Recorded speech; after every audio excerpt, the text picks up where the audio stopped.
We're gonna swim, bike, and run in the corner sun. We're gonna swim, bike, and run in the corner sun. 2021. Thank you, Poncho Man. Welcome back to Breakfast with Bob, Not Quite Kona edition. We are brought to you by Challenge North America, Hoka One One, Credo, Tri, Velo Fix, Normatec, UCAN, Canyon Bikes. And of course, our Challenged Athletes Foundation. Right before COVID hit, we sent out 3,921 grants totaling $5.9 million to keep challenged athletes in the game of life through sport.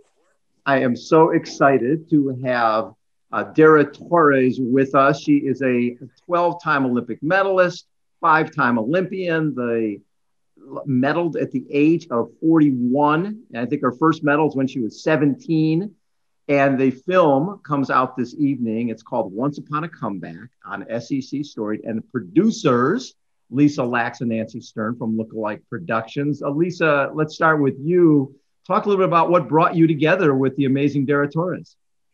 Well, it was pretty incredible. We've done a few films for the SEC Storied film series with ESPN, and they were looking to do something with the University of Florida. And so they asked us to pitch a couple different stories. And I knew Dara from back in the day when Dara was on her first retirement thing. She was working at NBC Sports where I was. Yeah. And I always loved her. And obviously her story got better and better through the years, through the decades. And we had pitched ESPN and the SEC. They both loved the idea. And then I called Dara. I said, "Hey, Dara, you remember me from 25 years ago at NBC Sports?" And she did, which I was so happy about. And that's been the best part about doing this film, is getting reconnected with her and being able to tell her incredible story in this film. So Dara, what I love about this is, one, when you go to the Olympics in 84, you're what, 17 years old. And could you have ever imagined that in 2008, you would still be doing this type of stuff? No, don't you remember in elementary school when you were a kid and you heard that your parents were in their 40s and you're like, oh my gosh, that is so old. Like, I never in my wildest dreams thought I'd be something in my 40s. So yeah, it was kind of a surprise to me, but once I get something in my head, I can't get through it unless I actually try to do what's in my head. So once that thought process got going and I started to think, okay, can my body do this? And, can I be a working parent and also be there for Tessa? And, so I had a lot of things go on through my head, but after a couple of days of sort of satisfying those questions, I was going for it. And there was sort of no stopping me. I was just completely zoomed in and focused. Well, the other part, after 92, you basically retired then, and 8 years away, and then coming back in 2000, then doing it again and taking basically another 8 years. I mean, the standard procedure was, if you did your first Olympics in 84 and then, you're 17, so 92, you're sort of easing into almost being 30 years old. But compared to other kids you're swimming against, I mean, they're all the age you were when you first started. What was the toughest part about swimming and keeping speed as you got older? I think the biggest thing with age, as you get older and you're still competing, or even if you're just working out, is really listening to your body.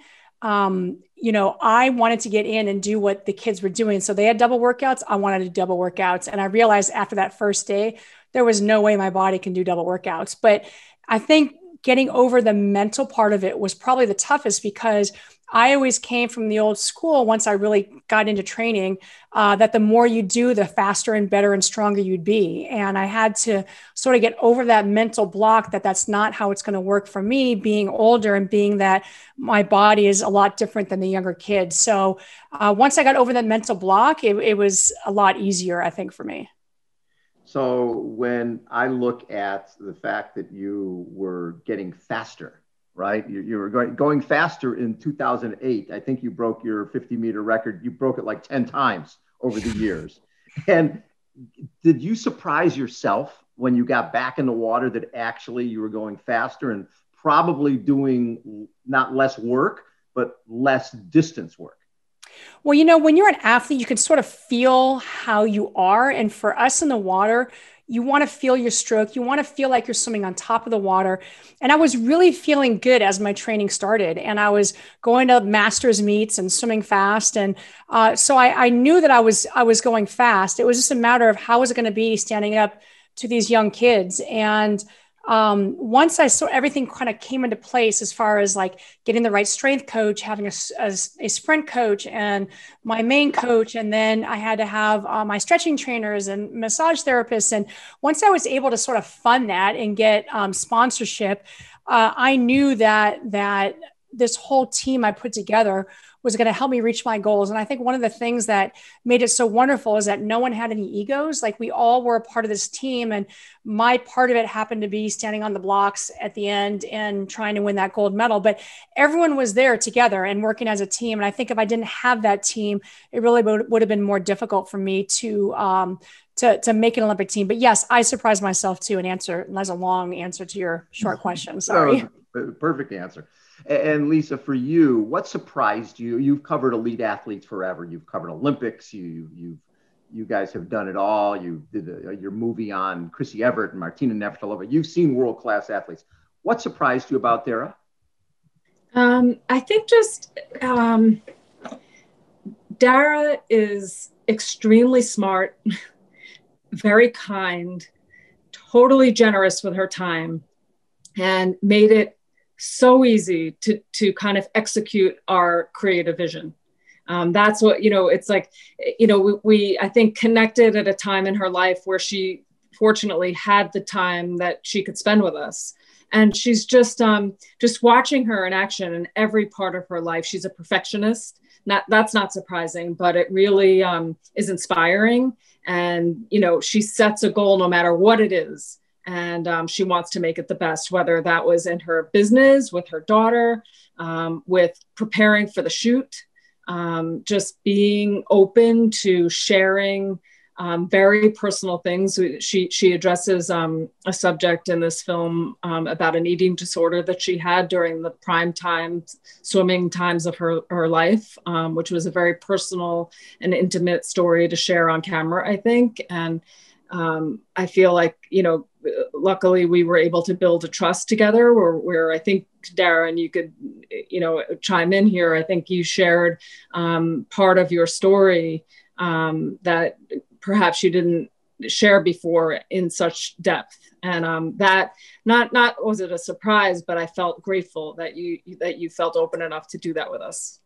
Well, Bob, you also have to remember that I'm used to working with the best. And like I said, I put my team together and now I'm in a different field with being interviewed and sharing my story, yet they made it so easy because they're at the best and their game. And, I had seen Lisa, I was an intern, first a runner and then an intern, and then, a little bit of a PA at NBC Sports. And Lisa was up there just doing these incredible things with sports and with the athletes. And it was just really an honor that her and her sister, Nancy, who is just as successful, she worked in soap operas and, they have 16 Emmys around between them. And Nancy also worked at Wildwater Sports. So they know their sports. And to be able to have them ask me to be a part of this, the first thing they said was, like very humbly, they said, well, the Kennedy honors are on. And, we did a little story on Tom Hanks if you want to watch. I'm like, seriously? It's like, oh my gosh. So it was a no-brainer for me. And I was honored to be with them and to watch and see what they do, because I'd always been interested in television, but their creative minds, how they flow is so incredible. And so it was really a lot of fun for me to be a part of it too. So when I look at Tom Brady at the age of 43, and I look at LeBron James spending $1 million a year between all the different therapy he does, athletes are performing better as they age than ever before. And you're a huge part of that. Swimming at the age of 41, you're competing against, your 17-year-olds. Talk a little about committing to $100K a year for chiropractors, 2 massage therapists, all the resistance training, all the different coaches. That's a hell of an investment to make. How hard was that? Well, I thought really I would just need like massage therapists and maybe a strength coach. And as the training started to progress and my body was getting tired and it wasn't easy to recover, I realized that I needed a little bit more body work done. That's why I had hired my stretching trainers too. And, I was very lucky. I have a lot of good connections and have met a lot of people throughout my life. So even though it was very unnerving to go ask someone if they would sponsor me, considering who it was, I had to do it if I was going to be the best that I can be. And I don't like to go into something and not leave. I don't want to leave any stones unturned. And so being able to get the sponsorship and hire the people that I needed to be the best that I could be, that was the only way I was going to do it. So when I look at August of 2017, it's like 16 months after the birth of your daughter. You win the 100 free at U.S. Nationals, and then a couple of days later, you set American record, 24:53. Was that the hard? You've had a lot of comebacks. Coming back from having a baby, was that the hardest? You know what? You would think it was.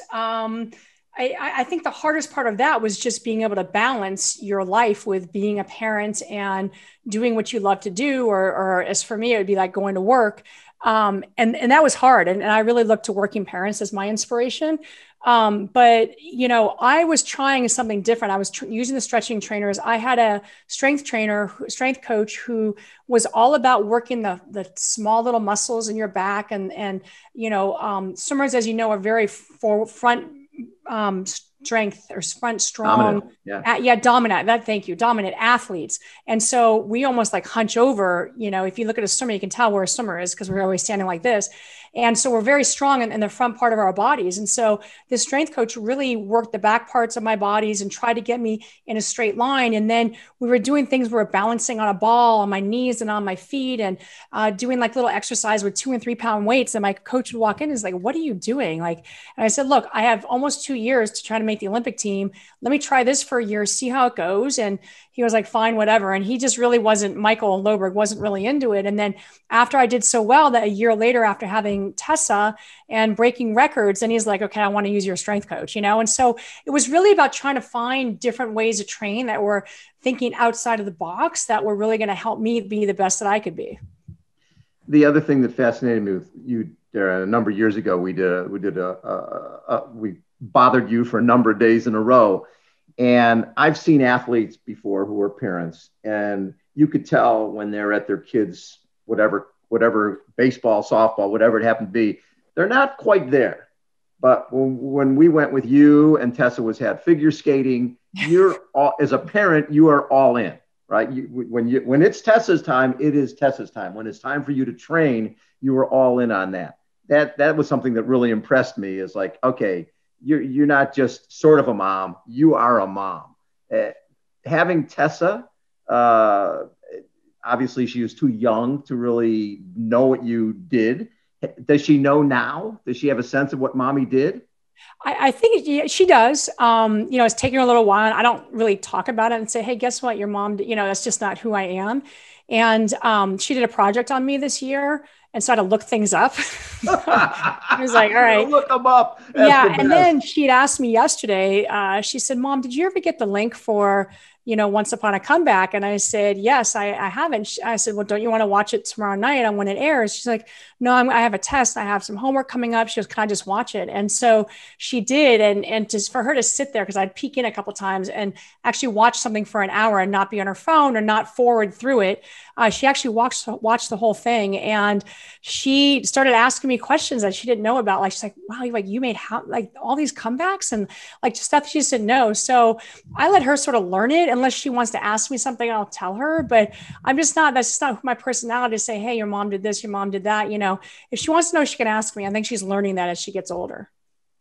Lisa, you've done so many different things with the Kennedy Honors and Emmanuel's Gift and so many different stories. But you love doing the profiles. You love where you guys really delve into somebody like a Dara Torres and get maybe information people don't have. Talk a little bit about just what you do, how you source getting the information you need to tell that story. Right. Well, you know, Dara, we did a lot of, you know, conversations with Dara prior to filming. She wrote a great book called Age is Just a Number, which if you haven't read it, you should. It's awesome.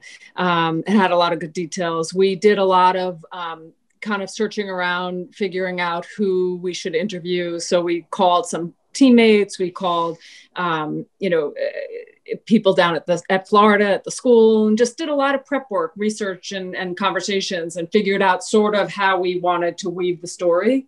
You know, and then like we found a little tidbit about, you know, because Emmett Smith went to Florida, and the swim team used to train in the stadium, the football stadium.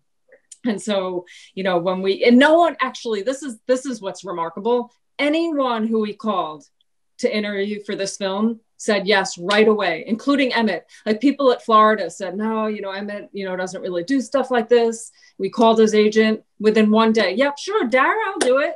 Like everybody who we wanted to talk to said yes. And we cut, the list was small because a lot of, you know, in most of our films, we try and just zone in on who the key storytellers would be. And that's a tribute to Dara, that everybody wanted to participate who we asked. From, you know, the random, you know, person who was at the Coral Springs Aquatic Center who answered the phone there. That's how the movie starts. And then, you know, to Bob Costas, who hosted all of her Olympic Games. So that was a really big treat, that it was an easy film to book. And so, Bob, you can also tell that they do their homework, because when you see the film, they really delve into everything, and you can tell that they just know what they're doing and they do their homework. And that's nice, because a lot of people get lazy, you know, in life, and they don't do what they're supposed to do. And they had a plan. They knew exactly how they're going to execute it. And you could just tell by watching that. So it's a tribute to them too. So Dara, most people, if they're swimming 50 when they're 17 years old, by the time they're in their 20s, they're moving up to the 200, the 400. You people, right? You take your speed and you go longer. And the fact that you from 17 till 41, you look at a Nolan Ryan in baseball and guys like that who somehow keep their speed. You're a freak of nature. How the hell do you do that? How do you keep speed? Because that's the first thing to go. When you age, speed goes, you add distance. You never lost your speed. You got faster as you aged. That's ridiculous. Well, you know, it's funny because my coach after 2000, Richard Quick, when I swam my last event, he came up to me and he said, "So you're retired?" I'm like, "Yep, I'm retired." I said, "I'm 33. Come on, Richard." He's like, "You know what, Dara, you really still haven't reached your potential." And I didn't really understand I thought he was just saying, "Oh, he just wants me to keep swimming."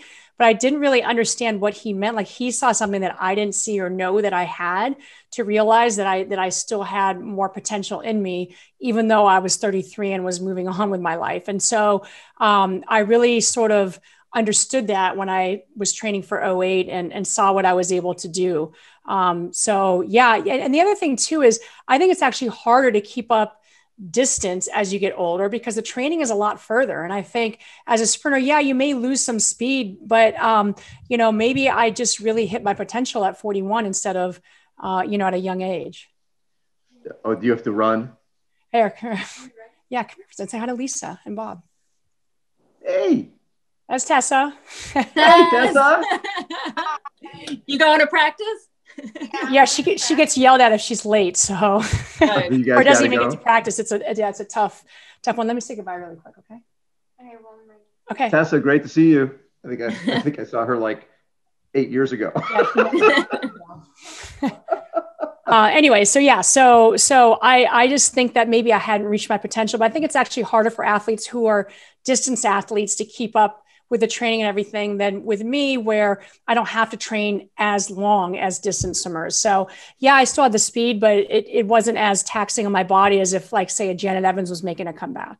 Yeah, exactly. Well, and the thing that always amazed me when I watched the different things you did with stretch cords and buckets of water, and you were always willing to try any crazy thing because you were that type of person. A lot of people are very closed. So I know you got to run.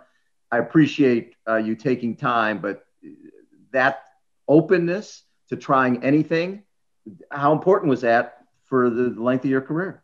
Well, you mentioned Tom Brady and LeBron James and how they're trying different things. And I think that if you want to get to that next level, you have to be open to seeing what's out there, think outside the box. And you also have to believe in your coaches and listen to them. And that's a thing that I tell the young kids is sometimes they may be doing something and they don't really believe in what the coach is doing. And that's not going to help them. And so it's very open to keep open communications and very important to be open to trying new things, because if you do try that new thing, maybe you'll get to a next level, you know? You never know. Never know. Dara, I appreciate you taking time. I think Lisa and I are going to keep chatting, but okay. You're the best. So sorry, Bob, I have to go. Once upon a comeback. So no more comebacks coming up. We don't. No. No Tokyo. No, I'm good. Nothing like that. No Paris. Paris is nice. I know it's nice. Maybe I'll go watch. I'll come with you. I'm with you. Exactly. We'll go work together there. Yeah. Right. Thank you so much for taking so much time. I appreciate it. Okay. Take care. Bye. Bye, Dara. So, Lise, obviously, working with someone like Dara, someone who is such a perfectionist. Now, that's one thing that hit me when I spent time with her. Just seeing, like I said, when she was a mom, she was all in. She wasn't, she wasn't doing stretch cords while her daughter was skating. She was watching every move her daughter made. So, as a, again, you've worked with Martina Navratilova and Chrissy Everett. You see that perfectionism. Talk a little bit about that in the number of the different athletes that you've interviewed over the years and profiled. That is that a common thread between all of them? I think it does take something special to be elite. So most of the elite athletes who we have worked with in the past, all the Olympians and Chris and Martina, et cetera. They all have a unique quality of reaching perfection, I guess. However, I think you hit it on the nose. It is so all around with Dara. Just she, even in just like her organization of wanting to be prepared for whatever it is, and her, she is so, she has to have her workout, when she wants to have it. And she was flexible time-wise, but she had to get the workout in. She is so fit. I mean, that's what sort of surprised me, because she's, we're 12 years away from her last Olympic Games. She has not an ounce of body fat. She is so fit. She owns a bar method up in Boston, and she teaches there sometimes. She actually goes down to the NFL Combine and trains the NFL guys. She's just a perfectionist in that way. She just wanted to get things right in every way. And that does sort of make her stand out a little bit. And again, just her accessibility at this time in her life, she made it easy. It was really fun hanging around and doing these shoots. It's funny. I one thing that, as I wonder if she looks back now and goes, man, if I was more specific in my training back when I was 17 and 20 years old, if I was doing the stuff now that back then, how much better would I have been? Because you think about when you're younger, you just do the miles and you just do all those endless laps. Now she can't, right? Her body can't do all of that, but she's faster at it. It's amazing. With less training. I think that's what's not less quality training, but less training, less volume. Right. That to me is fascinating.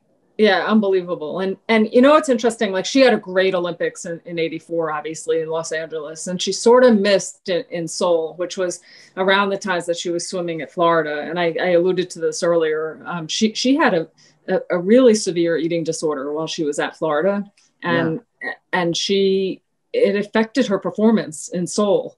And I think, so she retired after 88, and I think she realized that she wasn't satisfied. And that's why she came back. So it's sort of amazing to think what she would have done if she wasn't, suffering from this, situation back when she was in her quote unquote prime, when what you would think her prime was. Exactly. So this movie comes out. Actually, we're taping this, and it'll air this evening. And will people can go online to SEC Network and get the film after that? Yep, you can, and you could, if you could find it online on the SEC network through ESPN's app somehow. Right. But it'll have multiple airings on the SEC network for sure. Over the next couple of weeks, I think it's playing about 12 to 15 times, so you could definitely check it out. I've watched the one on Archie Manning, and those SEC storied features are beautiful. They do obviously everything you guys do is spectacular. Now, what else are you guys working on? We are actually working on the Kennedy Center Honors, which is where Nancy is on this call right now. And so that the honors did not happen in December, and they're happening in May. So we were kind of crashing on that. We're doing actually something really cool, a 3-part series for Peacock about the 25th anniversary of the gold medal winning women's teams from the Atlanta Olympics. So that's been such fun for me because it's kind of revisiting. That was my first Olympics in charge of the profiles unit, was 96. Yes. And so it's revisiting with Julie Foudy, with Brandy Chastain, Dot Richardson, Carrie Strug, Shannon Miller, Lisa Leslie, all those women from 96 who I met 25 years ago, and just reconnecting with them too. It's been a blast. And so that's coming out in June.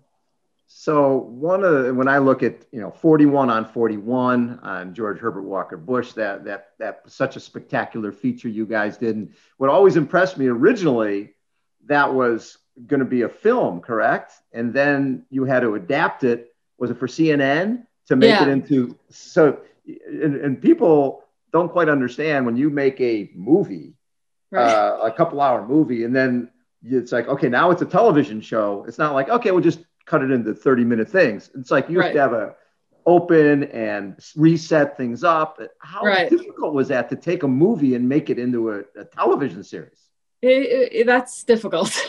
Definitely.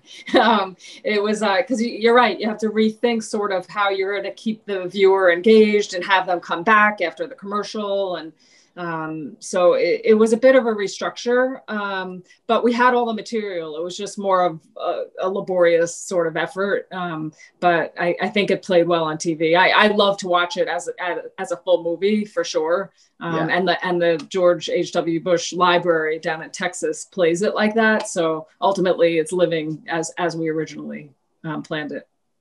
Now when you're making films on someone like a Dara Torres, to find content, you can find content.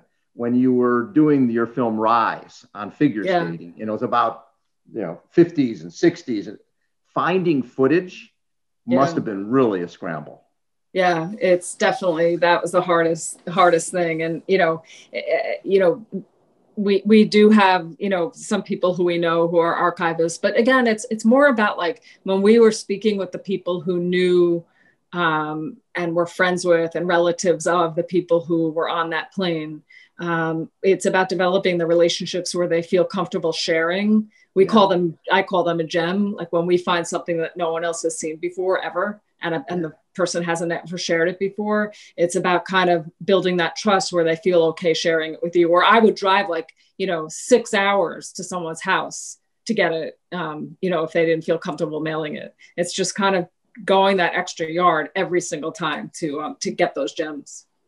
So it's one thing you do something on George Herbert Walker Bush. You know where it's going. You've got the archival. You know the story. Rise, you know the story. Unmatched, I'm sure there were some surprises, but you have a rivalry where Martina and Chrissy Pay played each other 80 some times. Yeah. So you've got that. When you're talking Emmanuel's Gift and you have no freaking clue. Right. Really, it's sort of right. Didn't it sort of evolve as? That's one of those. I gotta call Bob Babbitt.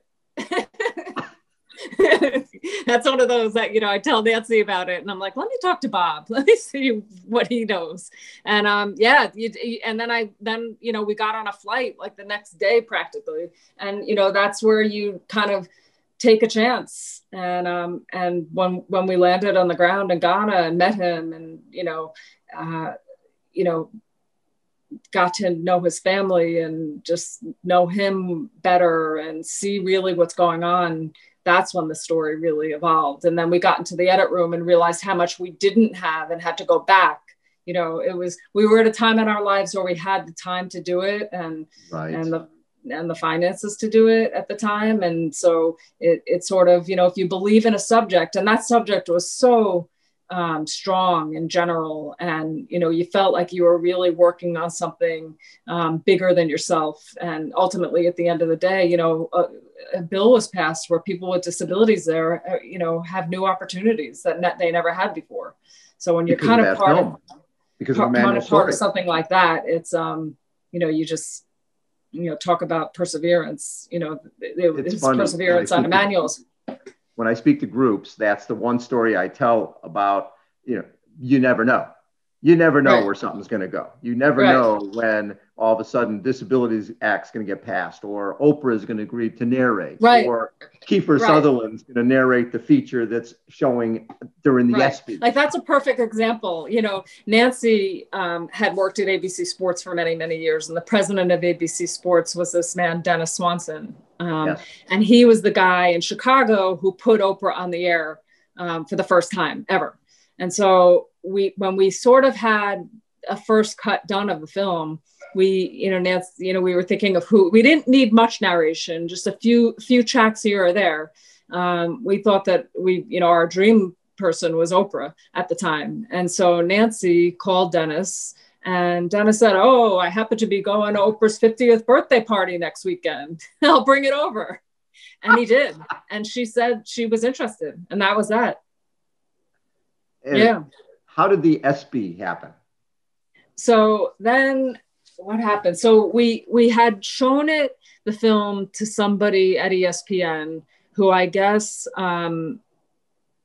worked on the ESPYs and shared it with Maura Mann, may she rest in peace. And Maura decided that, she thought that Jim McLaren and Emmanuel were worthy of the Arthur Ashe Award for Courage, and called us out of the blue and said, do you think, you could set it up? And that's what happened. And then we just did the cut down of the film with a new interview. And that was one of the greatest moments ever, I think. And the coolest part is after that, then President Bush was watching the ESPYs. And then we end up in the Oval Office with Emmanuel, with President Bush. And I think that helped lead to the Disability Act getting passed. Because Emmanuel's on the front page of paper with the most powerful man on the planet. Right, exactly. And then I think the ESPYs played on ESPN International in Ghana. And so between that and the article with President Bush, like the president of Ghana was like, I need to meet this kid. Look who just came. Hi, Bob. Yo. What's happening? I love where you are. I wish I was there on the beach. It's the Huggos on the Rocks is where I shoot Breakfast with Bob. Love it. That's my backdrop. Oh, wait, look who else is up there. Chris and Martina. You see them up there? Yeah, I do. I was just watching some, but you know what? One of my favorite pieces you guys did that really didn't get the love it should have gotten because the whole political thing was that Let It Out. I just think that, don't you think? That was such a good, that was all the people were just the whole Kleenex thing, right? That they didn't like the sponsorship. If it wasn't a sponsored piece, people probably would have been fine with it. Right. Totally. So, but it was a fun one to do. And I love the way it came out. Oh, so perfect. The other thing with Dara that always impressed me is when she came back for 2008, she insisted that all of her drug testing was public. Because people are like, oh, well, there's no way somebody, because that's where you get all the doubters when you come back at a quote unquote advanced age. Right. That's when people start questioning is she cheating? Is she doing it right? But Dara she knew that. She knew people would question, so she just put it right out. She was proactive. Yeah, that's it. That's part of Once Upon a Comeback. We addressed that in the film, and she was really hurt by that, actually. Of course. But totally stand up. And she wanted to be completely transparent about everything. And she actually went to the World Anti-Doping Federation and basically was like, test me every day, test me twice a day. I'm clean and I have proof, Right. Well, and if you look at it, what I always look at is you stand the test of time. She was getting faster, she got older, but we're talking hundredths of a second. And if you look at the training she was doing, it totally transferred to what she was achieving. But I think the biggest part of her story is the fact that as people age, the freaks of nature are the ones who don't lose their speed, right? Nolan Ryan was throwing 100 miles an hour when he was in his 40s. Nobody does that. They throw in their 20s, and then as they age, they get a curveball and they throw changeups and things like that. Dara never developed a curveball or a changeup. She just kept going fast. Yeah. She's Ricky Bobby, right? She's Ricky Bobby in a pool. You know, I can't go fast. Right. Totally. Yeah. It's unbelievable. It's really, you guys are awesome. Nancy, everything good in your world? You guys are happy? Yeah. Everything is good. My son just got his driver's license today. Oh, that is scary. Right. Remember, he was on the beach there in La Jolla. Yes, he was. Doing the San Diego Triathlon Challenge. Yes, he was. Yeah. On Halloween as a little cowboy. Yeah. Well, thank you. So good luck with the film. Thanks so much for taking time to chat. And of course, always good to see you, Bob. and Gaff. Exactly. And did I send you guys a trailer for the film we're working on the quadruple amputee baseball player? No. Send it. My God.